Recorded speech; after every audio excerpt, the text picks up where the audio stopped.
मेरा नाम नज़ीफ़ इरशाद है। मैं रन कर रहा हूँ अपनी लिंक बिल्डिंग कंपनी publicationmedia.co.uk और अपनी वेब होस्टिंग कंपनी starhosting.co.uk।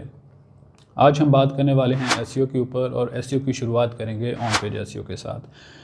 हम देखेंगे कि ऑन पेज एसईओ में कौन से पॉइंट्स होते हैं, इसकी चेकलिस्ट क्या होती है, उनको डिटेल के साथ डिस्कस करेंगे। आज की वीडियो उन लोगों के लिए इम्पोर्टेंट है जो कि अपनी ही वेबसाइट के ऊपर, ब्लॉगिंग साइट के ऊपर या बिजनेस साइट के ऊपर एसईओ इम्प्लीमेंट करना चाह रहे हैं सीखने के बाद, या उन लोगों के लिए भी इम्पोर्टेंट है जो एसईओ को सीखने के बाद इसको ऑनलाइन अपना कैरियर बनाना चाह रहे हैं।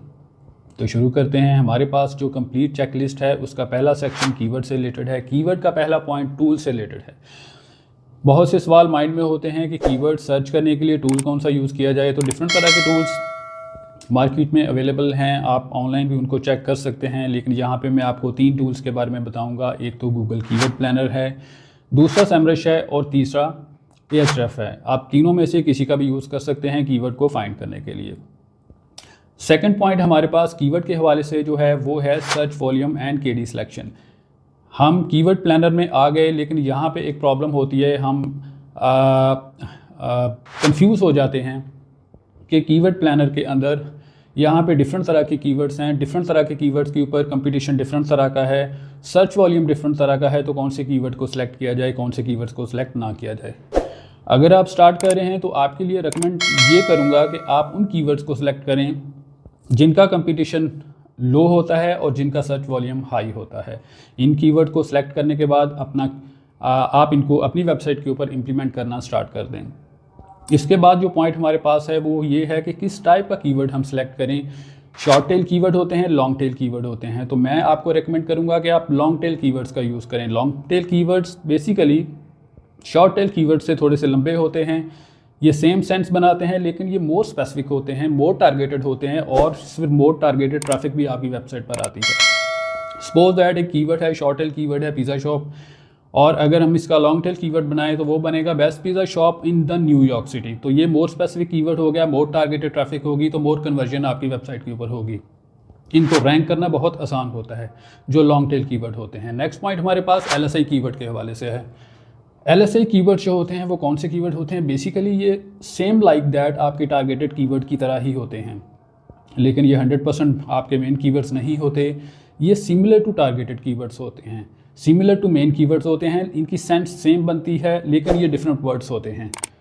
नेक्स्ट जो पॉइंट हमारे पास है वो ये है कि आप अपनी कंटेंट के अंदर जो कीवर्ड्स हैं उनको इंटीग्रेट कैसे करें। यहाँ पे डिफरेंट लोगों के क्वेश्चन डिफरेंट तरह के होते हैं कि मेन कीवर्ड को कहाँ पे टारगेट किया जाए कंटेंट के अंदर, फर्स्ट पैराग्राफ में रखा जाए, लास्ट पैराग्राफ में रखा जाए, कहाँ पे रखा जाए।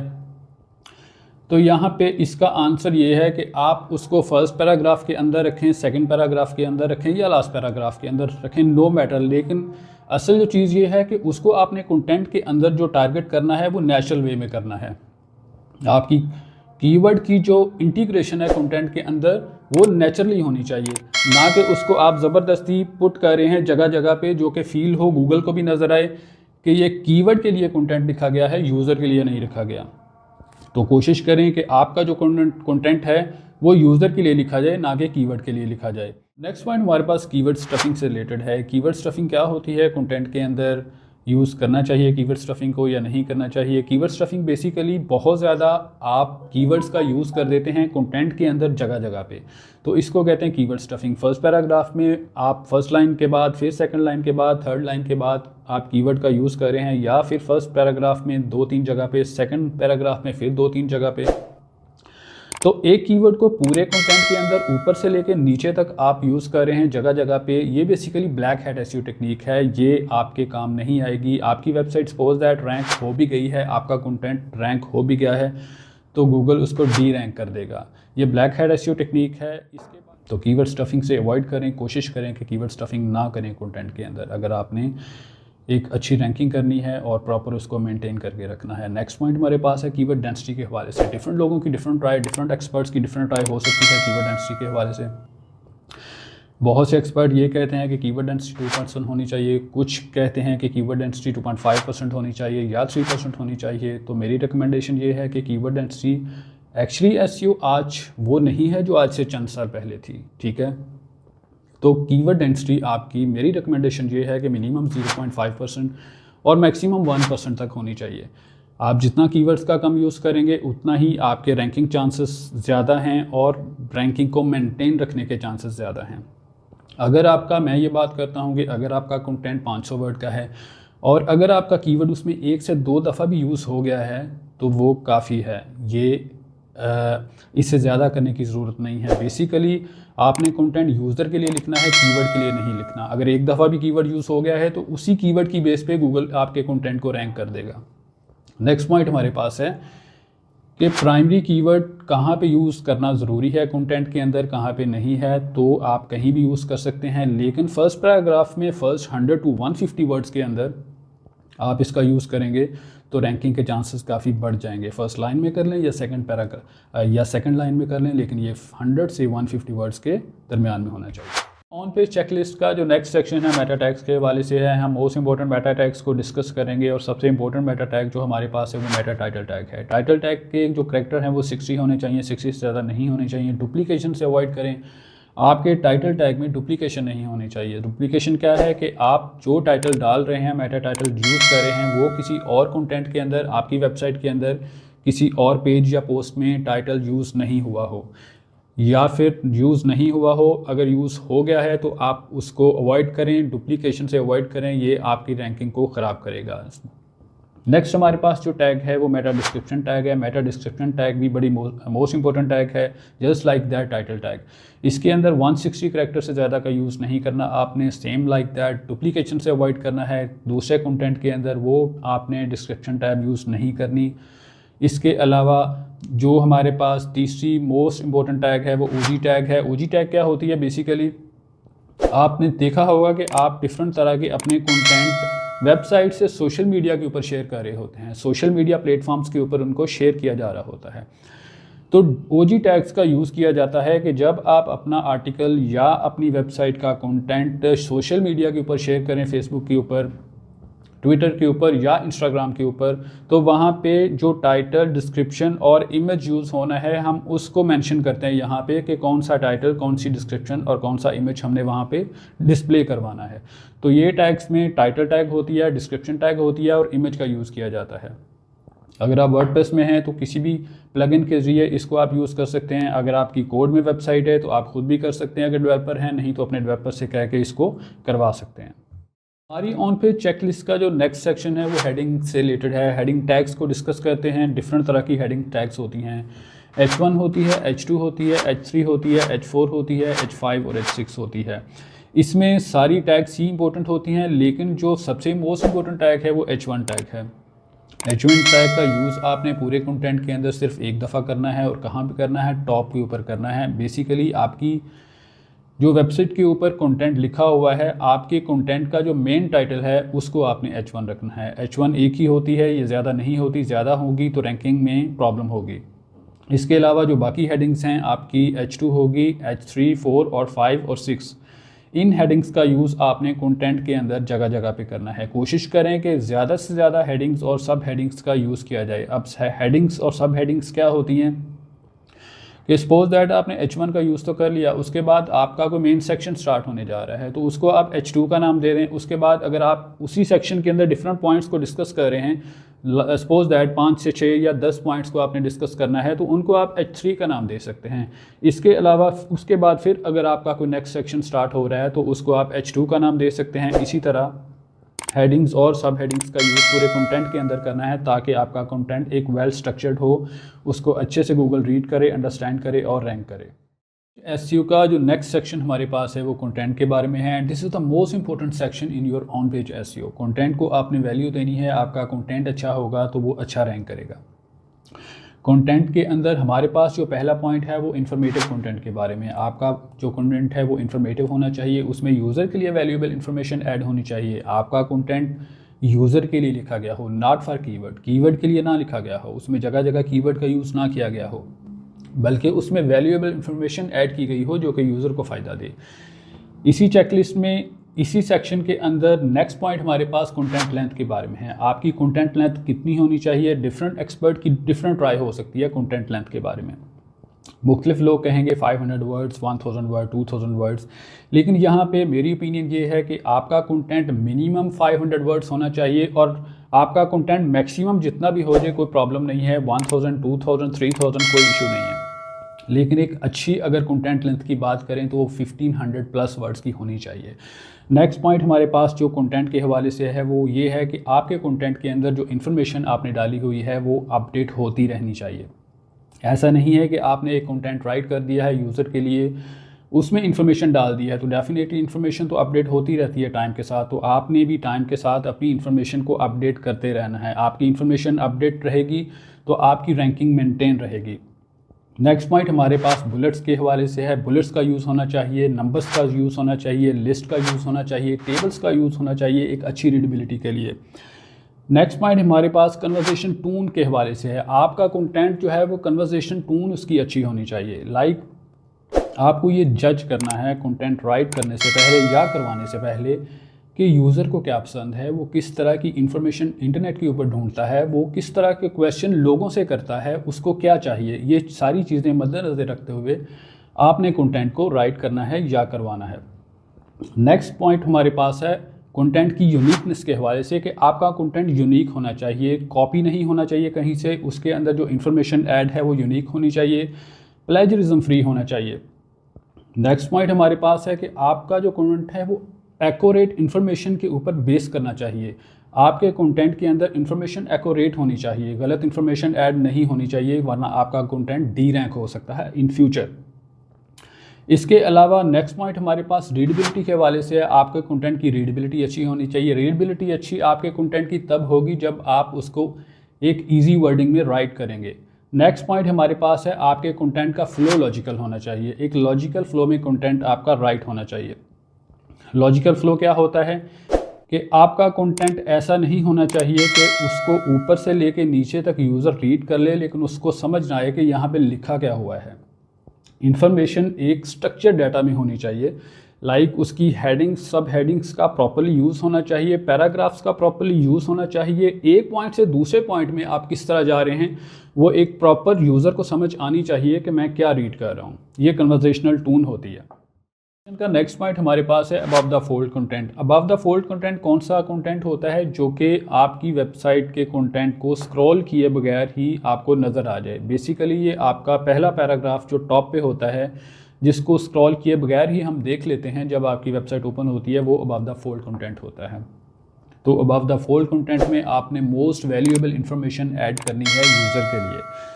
नेक्स्ट पॉइंट हमारे पास है कि आपका कंटेंट गूगल EEAT बेस्ड होना चाहिए। गूगल EEAT को मद्देनज़र रखते हुए राइट किया जाना चाहिए।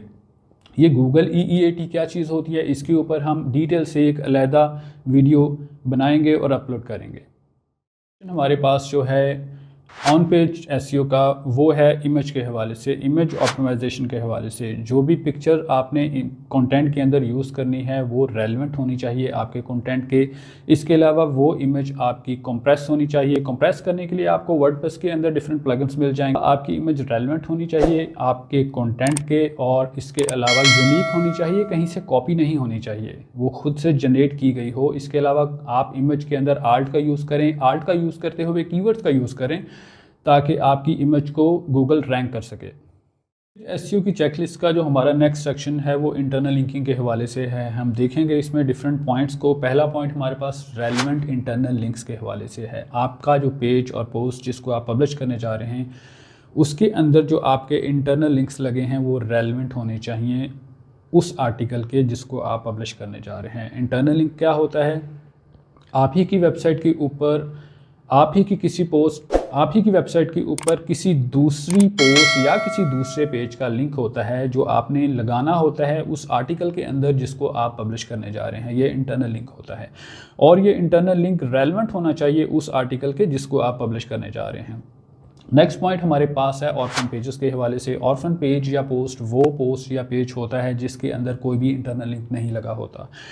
आपने कोशिश करनी है कि आपकी वेबसाइट के ऊपर कोई भी ऑर्फन पेज या पोस्ट ना हो। हर कंटेंट के अंदर, हर पेज के ऊपर, हर पोस्ट के ऊपर कोई ना कोई इंटरनल लिंक लाजमी होना चाहिए। नेक्स्ट हमारा पॉइंट ब्रेड क्रम्स के हवाले से है, ब्रेड क्रम्स का यूज़ करें अपनी वेबसाइट के अंदर, ये नेविगेट करने में आपको आसानी करता है। जो भी यूज़र आपकी वेबसाइट के ऊपर लैंड करता है उसको पता चलता है कि वो इस टाइम आपकी वेबसाइट के ऊपर कहाँ पे है, किस जगह पे है। तो ब्रेड क्रम्स हेल्प करता है यूज़र को नेविगेट करने के लिए वेबसाइट को। इसके अलावा गूगल को हेल्प मिलती है आपकी वेबसाइट के ऊपर नेविगेट करने में, जिससे वो अंदाज़ा करता है कि आपकी वेबसाइट कितनी वेल स्ट्रक्चर्ड है, और इसी वजह से ये एक रैंकिंग फैक्टर है, आपकी वेबसाइट को वो रैंक करता है। हमारे पास एक्सटर्नल लिंक्स के हवाले से है। जिस तरह हमने इंटरनल लिंक्स का जिक्र किया, इसी तरह एक्सटर्नल लिंक्स वो लिंक्स होते हैं जो कि किसी दूसरे की वेबसाइट से आपकी वेबसाइट के ऊपर लगे होते हैं। अगर आप ही की वेबसाइट का लिंक आप ही की वेबसाइट के ऊपर लगा है तो इंटरनल लिंक होगा। अगर किसी दूसरे की वेबसाइट का लिंक आपकी वेबसाइट के ऊपर लगा है तो वो एक्सटर्नल लिंक होगा। एक्सटर्नल लिंक कौन से होते हैं, क्यों यूज़ किए जाते हैं? बेसिकली ये हाई अथॉरिटी रेफरेंस होते हैं जो कि आप यूज़ करते हैं अपने आर्टिकल के अंदर। इसके अलावा ये आपके जो एक्सटर्नल लिंक्स होते हैं हाई अथॉरिटी साइट से होने चाहिए। कोशिश करें कि ये न्यू विंडो में ओपन हो, ना कि सेम विंडो में। इसके अलावा कोशिश करें कि चेक कर लें एक्सटर्नल लिंक लगाने से पहले कि उसके ऊपर कोई एरर तो नहीं आ रहा, वो वर्क प्रॉपर्ली कर रहा है। हमारी ऑन पेज एसईओ की चेकलिस्ट का जो नेक्स्ट सेक्शन है वो मोबाइल ऑप्टिमाइजेशन के हवाले से है। मोबाइल ऑप्टिमाइजेशन में हमारे पास एक टर्म यूज़ होती है, गूगल जिसको यूज़ करता है, कहते हैं उसको गूगल फर्स्ट इंडेक्सिंग। ये एक टर्म है और प्रोसेस है जिसको गूगल यूज़ करता है और चेक करता है आपकी वेबसाइट का मोबाइल वर्जन। इससे अंदाज़ा होता है कि गूगल आपकी वेबसाइट के मोबाइल वर्जन को कितनी अहमियत देता है। वो चेक करता है आपकी वेबसाइट का मोबाइल वर्जन, उसको इंडेक्स करने के लिए और रैंक करने के लिए। तो आपकी वेबसाइट का डिज़ाइन रिस्पॉन्सिव होना चाहिए। आपकी वेबसाइट के ऊपर जितने भी एलिमेंट्स हैं क्लिकेबल होने चाहिए, उनमें प्रॉपर्ली स्पेस होनी चाहिए कि मोबाइल यूज़र उसको आसानी से यूज़ कर सके, नेविगेट कर सके। इसके अलावा आपकी वेबसाइट का जो मोबाइल वर्जन है वो सर्च के लिए इनेबल होना चाहिए, ऑप्टिमाइज फॉर सर्च रिज़ल्ट होना चाहिए। नेक्स्ट पॉइंट हमारे पास हमारी ऑन पेज एसईओ की चेकलिस्ट का स्पीड के हवाले से है, स्पीड ऑप्टिमाइजेशन के हवाले से है। हम देखेंगे वेबसाइट की स्पीड को कैसे बेहतर किया जा सकता है। बहुत ही मोस्ट इंपॉर्टेंट पॉइंट जो हमेशा ही मिस कर दिया जाता है स्पीड में, वो वेब होस्टिंग है। वेब होस्टिंग बहुत ही अहम रोल प्ले करती है आपकी वेबसाइट की स्पीड में। आपकी वेब होस्टिंग स्पीड अच्छी होनी चाहिए, उसका सर्वर रिस्पॉन्स टाइम अच्छा होना चाहिए। ये दोनों डिफरेंट चीज़ें हैं। वेबसाइट की होस्टिंग स्पीड सेपरेट चीज़ है, उसका सर्वर रिस्पॉन्स टाइम सेपरेट चीज़ है। इसके ऊपर एक अलग से वीडियो हम बनाएंगे। उसके बाद हम नेक्स्ट पॉइंट की तरफ आते हैं। आप gzip कंप्रेशन वेबसाइट के ऊपर ऑन कीजिए, इससे आपकी वेबसाइट की स्पीड काफ़ी अच्छी हो जाएगी। इसके अलावा CDN का यूज़ कीजिए, कंटेंट डिलीवरी नेटवर्क जैसे कि क्लाउडफ्लेयर है, इसका यूज़ कीजिए। इसके अलावा लेज़ी लोड को इनेबल कीजिए। इसके अलावा कैशिंग ऑन कीजिए अपनी वेबसाइट के ऊपर। अगर आप वर्डप्रेस में हैं तो डिफरेंट तरह के प्लगइन्स मिल जाते हैं जिससे आपकी कैशे इनेबल हो जाती है, आपका लेज़ी लोड इनेबल हो जाती है वेबसाइट के ऊपर, gzip कंप्रेशन लग जाती है। अगर आप कोड में वेबसाइट यूज़ कर रहे हैं तो ये आपकी htaccess फाइल के अंदर जाके इसको ऑप्टिमाइज़ किया जा सकता है मैन्युअली कोड पुट करने के बाद। इसके अलावा आपकी वेबसाइट के ऊपर जो आपकी CSS फाइल्स हैं, जावास्क्रिप्ट फाइल्स हैं और HTML फाइल्स हैं, उनको ऑप्टिमाइज़ कीजिए। इसमें भी अगर आप वर्डप्रेस में हैं तो प्लगइन के ज़रिए आप इनको कर सकते हैं। अगर आप कोड में हैं तो htaccess फाइल के अंदर जाके इनको आप ऑप्टिमाइज़ कर सकते हैं। हमारे पास ऑन पेज एसईओ की चेकलिस्ट का जो नेक्स्ट सेक्शन है वो टेक्निकल ऑप्टिमाइजेशन के हवाले से है। टेक्निकल ऑप्टिमाइजेशन के डिफरेंट पॉइंट को डिस्कस करते हैं, उनका जिक्र करते हैं। पहला पॉइंट हमारे पास स्कीमा मार्कअप का है। स्कीमा मार्कअप को अपनी वेबसाइट के अंदर यूज़ कीजिए। इसके अलावा URL की तरफ आते हैं तो आपकी पोस्ट या पेज का URL शॉर्ट होना चाहिए, प्राइमरी या मेन कीवर्ड का उसमें यूज़ होना चाहिए। इसके अलावा स्पेशल करैक्टर का यूज़ उसमें नहीं होना चाहिए। इसके अलावा आपकी वेबसाइट के अंदर जितने भी ब्रोकन पेजेस हैं, ओल्ड पेजेस हैं, चेक कीजिए कि वो आपके 301 स्टेटस कोड के ज़रिए रिडायरेक्ट हो रहे हैं या नहीं हो रहे, उसको चेक कीजिए। इसके अलावा सर्च कंसोल के अंदर XML साइट मैप को सबमिट कीजिए। इसके अलावा आपकी reports.txt फाइल जो है उसको कॉन्फ़िगर कीजिए और उसको सर्च कंसोल में सबमिट कीजिए ताकि प्रॉपर्ली गूगल उसको क्रॉल कर पाए आपकी वेबसाइट को, आपकी वेबसाइट के पेजेस को या पोस्ट को। इसके अलावा आपकी वेबसाइट के अंदर जितनी भी इमेजेस हैं उनको एक नेम दीजिए। इसके अलावा आप चेक कीजिए कि आपकी वेबसाइट के ऊपर SSL सर्टिफिकेट लगा हुआ है, इंटीग्रेट है। अगर आपकी वेबसाइट के ऊपर SSL सर्टिफिकेट इंटीग्रेट नहीं है तो यूज़र उसके ऊपर ट्रस्ट नहीं करेगा। अगर आपकी ई-कॉमर्स साइट है तो यूज़र ट्रस्ट नहीं करेगा, शॉप नहीं करेगा। हमारा नेक्स्ट सेक्शन जो ऑन पे चेकलिस्ट का है वो एक यूज़र एंगेजमेंट के हवाले से है। हम चेक करते हैं कि यूज़र को कैसे एंगेज किया जा सकता है। डिफरेंट पॉइंट्स हमारे पास हैं, उनका जिक्र करते हैं। पहला पॉइंट CTA के हवाले से है। CTAs का यूज़ कीजिए अपनी वेबसाइट के ऊपर, इससे यूज़र एंगेज होगा, यूज़र एंगेजमेंट बढ़ेगी। ये एक अच्छी मार्केटिंग टेक्निक है जिसके ज़रिए यूज़र आपकी वेबसाइट के साथ एंगेज करता है और डिफरेंट एक्शन परफॉर्म करता है। नेक्स्ट पॉइंट हमारे पास सोशल मीडिया बटन्स का है। अपनी वेबसाइट के ऊपर सोशल मीडिया बटन्स का यूज़ कीजिए, लाइक ट्विटर, इंस्टाग्राम, फेसबुक, इनके बटन्स का यूज़ कीजिए। नेक्स्ट पॉइंट हमारे पास बाउंस रेट का है। आपकी वेबसाइट का बाउंस रेट अच्छा होना चाहिए और कम बाउंस रेट एक अच्छा बाउंस रेट कंसिडर किया जाता है। अच्छा बाउंस रेट कैसे होगा? आपने अपनी वेबसाइट के ऊपर स्ट्रक्चर आपकी वेबसाइट का इतना अच्छा होना चाहिए कि यूज़र एंगेज करे आपकी वेबसाइट के डिफरेंट पेजेस के साथ। वो एक ही पेज के ऊपर ना रहे, वो डिफरेंट पेजेस के ऊपर एंगेज करे, डिफरेंट पेजेस के ऊपर स्टे करे, जिससे आपकी वेबसाइट का बाउंस रेट नीचे आएगा। अगर आपका यूज़र एक ही पेज के ऊपर लैंड किया और उसी पेज को छोड़ गया तो आपका बाउंस रेट नीचे नहीं जाएगा। नेक्स्ट सेक्शन हमारा ऑन पेज एसईओ की चेकलिस्ट का कंपेटिटर एनालिसिस के ऊपर है। हम कुछ कंपेटिटर एनालिसिस करते हैं। इसमें पहला पॉइंट हमारे पास कंटेंट गैप का है। आप देखें कि कंटेंट गैप तो नहीं आ रहा आपका या आपके कंपेटिटर का। जो इन्फॉर्मेशन वो कवर कर रहा है अपने आर्टिकल के अंदर, क्या वो इन्फॉर्मेशन आप भी कवर कर रहे हैं? इसके अलावा कीवर्ड एनालिसिस करें कि जिन कीवर्ड्स का वो यूज़ कर रहा है आप भी वो कीवर्ड अपनी वेबसाइट के ऊपर, अपने पेज के ऊपर या अपनी पोस्ट के ऊपर यूज़ कर रहे हैं। इसके अलावा लिंक बिल्डिंग का कंपैरिजन करें कि जिन बैकलिंक्स को वो यूज़ कर रहा है, क्या आपकी वेबसाइट के बैकलिंक्स उन्हीं वेबसाइट्स के ऊपर, हाई अथॉरिटी साइट्स के ऊपर लग सकते हैं या नहीं लग सकते। कोशिश करें कि उन्हीं वेबसाइट्स के ऊपर अपने हाई अथॉरिटी लिंक्स को बिल्ड करें। अगर वीडियो आपको पसंद आई हो तो इसको लाइक कर दीजिए, शेयर कर दीजिए और चैनल को सब्सक्राइब कर दीजिए। मिलते हैं अगली वीडियो के साथ। अल्लाह हाफिज़।